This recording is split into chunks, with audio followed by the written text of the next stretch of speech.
इसीलिए कहा गया है कि पुरुष की मति बिगड़ जाए तो परिवार को घाटा उठाना पड़ता है, परिवार का कुछ बिगड़ जाता है, पर घर में श्रीमती बिगड़ जाए तो घर में सब कुछ चौपट हो जाता है। कंस उग्र सेन क्या हुआ, ये बड़ा बलवान हुआ, बड़ा ही बलवान। कितना बलवान था कंस, इसके बल के बारे में हम ज्यादा नहीं कहेंगे, इतना ही कहेंगे एक बार जरासंध ने मथुरा को घेर लिया था और जब सेना लेके आया तो कंस ने हाथियों को पकड़ के उठा करके और खिलौनों की तरह फेंका था। इसलिए जरासंध ने हार स्वीकार करके और अपनी बेटियां कंस को विवाह दी थी। एक का नाम था अस्ति, एक का नाम था प्राप्ति। ये दो बेटियां कंस को जरासंध ने विवाह दी। जरासंध बड़ा अत्याचारी था, मगध देश का राजा, जिसे उस समय मगध कहा जाता था, उस समय आज के समय में उसे बिहार कहा जाता है। जैसे पहले जिसे विदर्भ कहते थे उसे आजकल महाराष्ट्र कहते हैं, जैसे पहले रेवाड़ी कहते थे उसे आजकल हरियाणा कहते हैं। भूमि यही है, नामों का परिवर्तन होता रहता है। सजनों, इस तरह से जब कंस और जरासंध दोनों ससुर दामाद बन गए तो इन्होंने धरती पर बड़ा अत्याचार किया। कई राजाओं को जीता, अपने राज्य में मिला लिए, उनके राज्य अपने राज्य में मिला लिए, पर इनके जो और मित्र बनते गए, एक मित्र भौमासुर हुआ जिसने राज्य किसी के नहीं छुड़ाए, बर्दाश्त कर लेते हैं, पर जिसकी इज्जत लुट जाए फिर बर्दाश्त नहीं करता। अब ऐसे हजारों लोग हो गए, हजारों परिवार हो गए, तब किसके पास जाए? जहां जाते अन्यायियों का बोलबाला है, कोई सुनने वाला नहीं है, क्योंकि इनसे ज्यादा बलवान कोई उस समय भूमंडल पर था नहीं। ये बलवानों का एक टोला बन गया। तो जब ऐसा संकट आता है तो लोगों को भगवान की याद आती है। तो जब चारों तरफ निराशा हो, जब चारों तरफ निराशा हो, ये आशा ना होए सहारे की, ऐसे संकट की बेरा में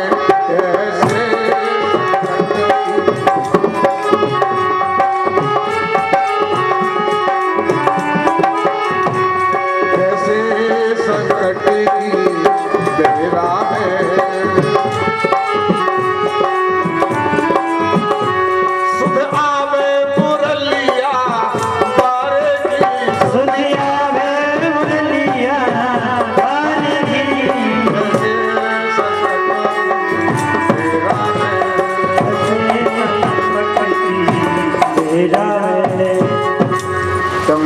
चारों तरफ से निराश हो जाता है, तब भगवान की याद आती है। सब लोग चिल्ला उठे भगवान भगवान को। सब लोगों ने इकट्ठे होकर और भगवान से पुकार लगाई। कोई अकेला व्यक्ति चिल्लाता है, भगवान उतनी जल्दी नहीं सुनते। सामूहिक तौर पर जब लोग चिल्लाते हैं तो भगवान तुरंत सुनते हैं। सामूहिक तौर पर सब लोगों ने मिलकर के, ऋषि मुनि गंधर्व सबने मिलकर के भगवान से पुकार लगाई, भगवान से पुकार लगाई। आप लोग भी इस पुकार में शामिल हैं। श्री कृष्ण गोविंदा हरे मुरारे, हे नाथ नारायण वासुदेवा। कृष्ण गोविंद हरे मुरारे, हे नाथ नारायण वासुदेवा। श्री कृष्ण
इकट्ठे होकर के उस सभा में शंकर जी भी थे, सबने मिलकर के कहा भगवान कहाँ मिलेंगे?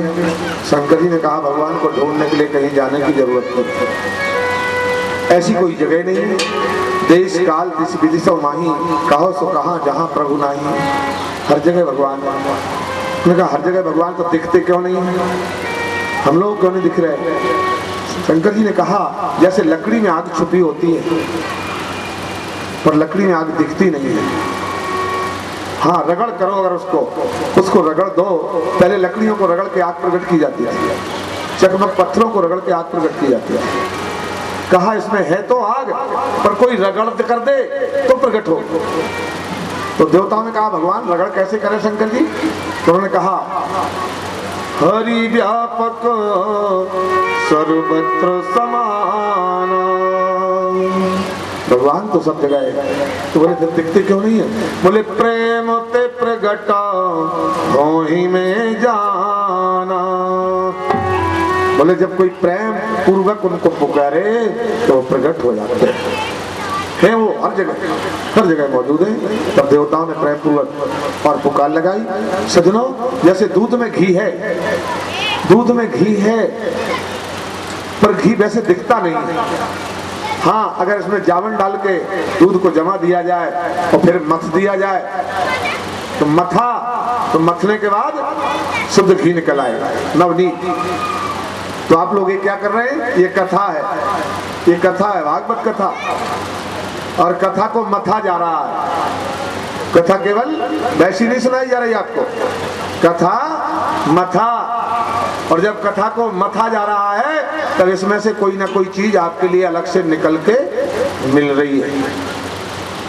दूध को मथा तो मक्खन ऊपर आ गया, और मक्खन को तपा करके ये घी कहलाया। अब ये घी कभी खराब होने वाला नहीं, कभी खराब होने वाला नहीं। ये कहीं डूबने वाला भी नहीं है। इसको तुम दूध में डाल दो, दूध में डालने पर भी घी डूबेगा नहीं। पानी में डाल दो, छाछ में डाल दो, ये कहीं डूबने वाला नहीं। इसी तरह तुम्हारे अंदर जिस दिन आत्मज्ञान हो जाएगा, मथते मथते आत्मज्ञान हो जाएगा, तो तुम संसार के रहने वाले हो, रहोगे संसार में। पर संसार में रहोगे कैसे? जैसे ये दूध में रहने वाला घी, और मथने के बाद कहाँ आ गया? ऊपर। अब ये नीचे डूबने वाला नहीं, ये डूबने वाला नहीं है। इसी तरह भगवान की भक्ति तुम्हारे अंदर आ गई तो तुम डूबने वाले नहीं हो। अब तुम तैरोगे, बोले तरोगे, तर जाओगे, डूबोगे नहीं। अब तुम डूबने के लिए भगवान शंकर कहते हैं तुम प्रेम से पुकारो तो भगवान प्रकट होंगे। सब देवताओं ने मिलकर पुकारा। कथा तो बड़े विस्तार में है, कभी संहिता में बड़ा लंबा उपदेश आया है, पर हम आपको संक्षिप्त में इतना कहते हुए कि उन देवताओं की पुकार सुन करके भगवान ने आकाशवाणी की जो ब्रह्मा को सुनाई दी, देवता तुम घबराओ मत, हम तुम्हारी रक्षा करने के लिए इस पावन ब्रज भूमि में आकर के जन्म लेने वाले हैं। सब देवताओं को ब्रह्मा जी ने समझाया, तुम भी जाओ इस भूमंडल पर और तुम भी और जाकर के मनुष्य के रूप में जन्म लो।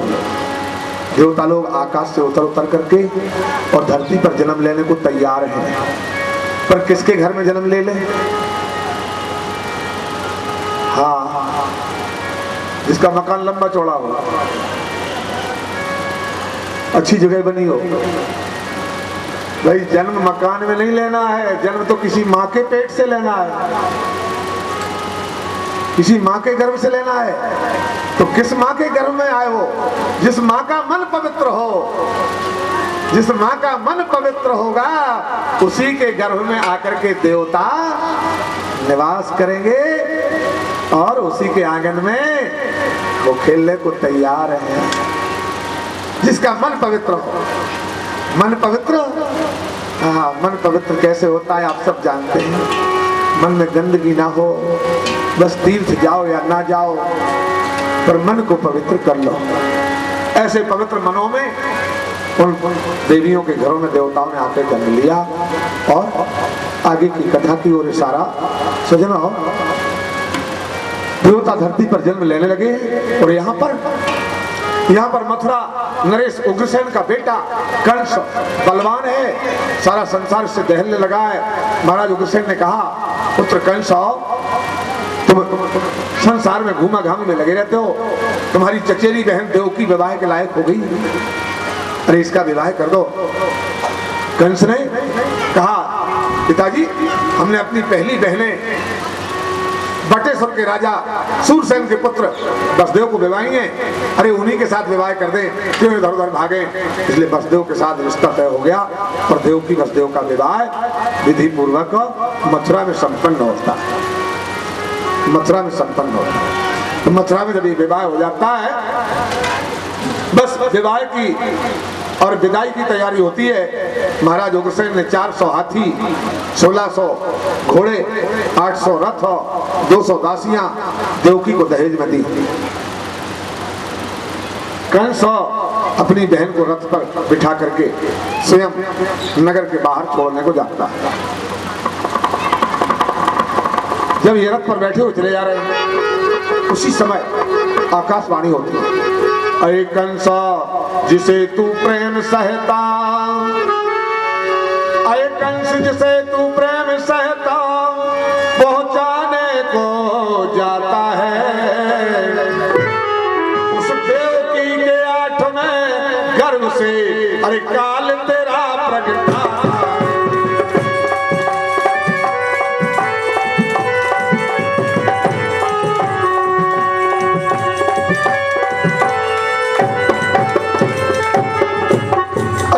जैसे प्रेम से रथ पर बिठा करके पहुंचाने जा रहा है, किसी देवकी के 8वें गर्भ से जो पुत्र होगा वो तेरा काल तुझे मारने वाला होगा, तेरा काल पैदा होगा।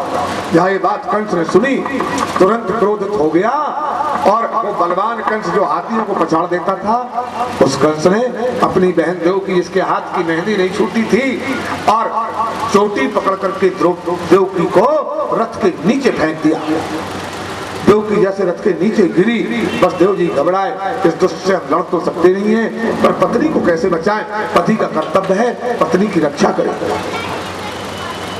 बसदेव जी रथ से नीचे उतरे, कंस रथ से नीचे कूदा और तलवार खींच ली, देवकी को मारने को तलवार खींच ली।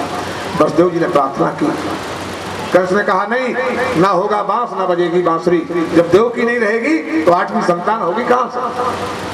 इसकी 8वीं संतान मुझे मारने के लिए पैदा होगी, मैं बिल्कुल नहीं छोड़ूंगा। तब तो फिर बसदेव जी बड़े चिंतित हुए, उन्होंने समझाया, महाराज अरे आप इस देवकी को अपने हाथ से मत मारो, आपकी बहन है, मारना ही है। जब मारना ही है तो महाराज किसी सैनिक को बुलवा के मरवा दीजिए। कंस ने बात स्वीकार कर ली। जब तक सैनिक को बुलाया तब तक बसदेव जी ने कहा, महाराज देवकी से तो आपको कोई डर है नहीं, डर तो आपको इसकी संतान से है। हाँ तो संतान की मैं गारंटी देता हूं, मैं वादा करता हूं कि देवकी के यहाँ जो पुत्र होंगे मैं आपके हवाले कर दूंगा। कंस ने इस बात को मान ली और बसदेव के साथ देवकी को छोड़ दिया। कहा पर बटेश्वर नहीं जाने देंगे, तुम मथुरा में रहो। मथुरा में बसदेव देवकी कंस के बताए हुए निवास स्थान पर रहने लगे। समय बीता और देवकी के यहाँ पहला पुत्र जन्मा। बसदेव जी उस पुत्र को लेकर के और कंस के पास दरबार में पहुंचे। कहा, महाराज ये रहा देवकी का पहला बेटा। कंस ने देखा, बसदेव तुम बड़े सत्यवादी हो, अपनी संतान को भी मौत के मुंह में लेकर के आ गए हो। तुम जैसा सत्यवादी कोई दूसरा नहीं, हम तुमसे प्रसन्न हैं। और इस बालक को हम देख रहे हैं, बड़ा सुंदर बालक है।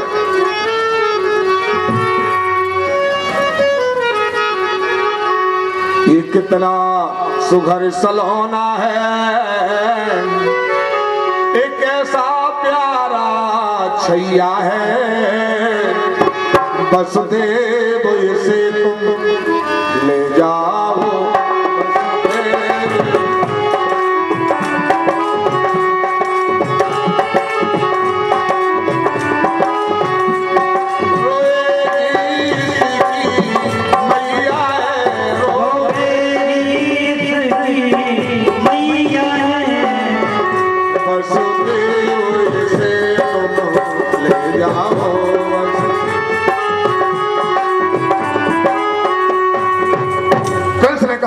बसदेव तुम बड़े सत्यवादी हो, इसकी मां रो रो के मर जाएगी, मुझे इससे कोई डर नहीं है, क्योंकि ये बालक पहला बालक है, मुझे इसकी कोई चिंता नहीं है, मुझे तो 8वें बालक से डर है, इसलिए तुम इसे वापिस ले जाओ। बस देव जी अपने बालक को लेकर के वापिस आते हैं। देव की बड़ी खुश होती है, कहती है महाराज आपने तो कसर नहीं छोड़ी, पर मेरे भैया ने मेरे बेटे को बचा दिया। बसदेव जी कहते हैं देव की दुष्टों का भरोसा नहीं होता, देव की दुष्टों का भरोसा नहीं होता, कब मन बदल जाए। चलो ठीक है, अभी हाल तो छोड़ दिया, बस यहाँ बातें हो रही हैं देव की बसदेव की। वहां कंस के दरबार में नारद जी का आना हुआ। श्रीमन नारायण नारायण नारायण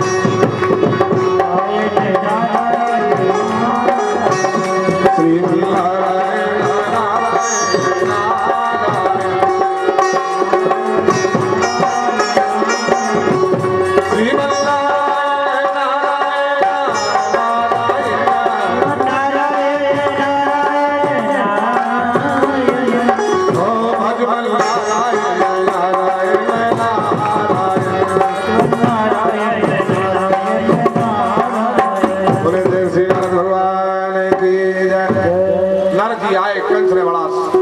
किया, पूजन किया, वंदन किया। नारद जी बैठ गए, कंस ने हाल सुनाया, देवकी के यहाँ पहला पुत्र हुआ महाराज, वसुदेव लेकर आए, मैंने वापिस कर दिया, क्योंकि मुझे तो 8वें पुत्र से डर है, मैं 8वीं संतान को मारूंगा। नारद जी की पूजा हुई थी, पूजा में कंस ने फूल चढ़ाए थे। नारद जी ने एक कमल का फूल उठाया, हाथ में लिया, जिसकी 8 पंखुड़ियां थी। नारद जी ने कहा कंस तुम्हें गिनती आती है? बोले 8 पंखुड़ी है कमल की। बोले हाँ महाराज। बोले इसे कहीं से गिनो, 1 2 3 4 5 6 7 8।